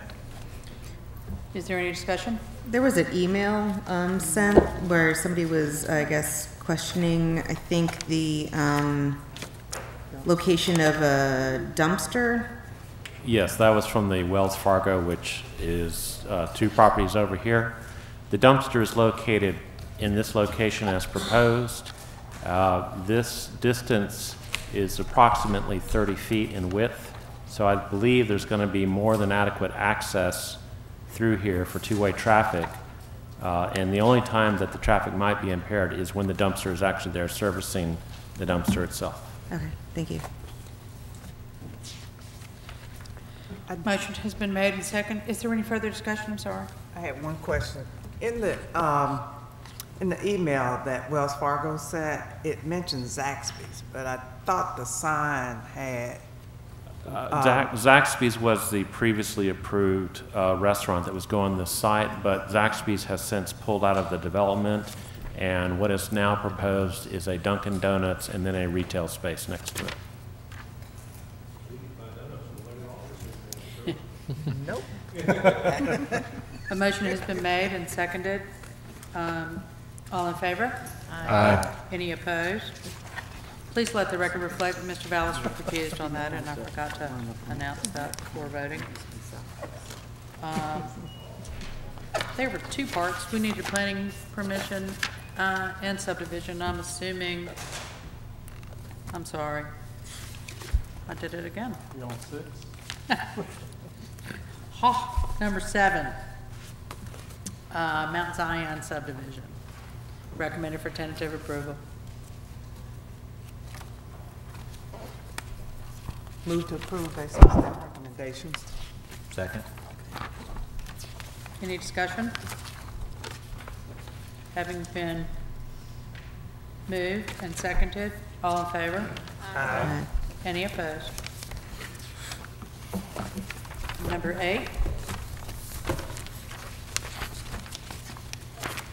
Has been recommended for a holdover to August the 17th. I will make that motion. Second. All in favor? Aye. Any opposed? Mr. Vallis was recused on number 8 as well.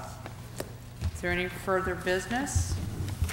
Will this be our traffic engineer's last meeting before she leaves to have her baby? God willing, yes. On behalf of everybody, good luck to you. See you in a few months. Thank you. Congratulations. We do have one more item. Call for public hearing for proposed amendments to the telecommunications section of the zoning ordinance. And I believe on the agenda, it may tell you the date, September 7th, 2017. Yes, or September 17th, actually. I think it's the second meeting in September. Or September 17th.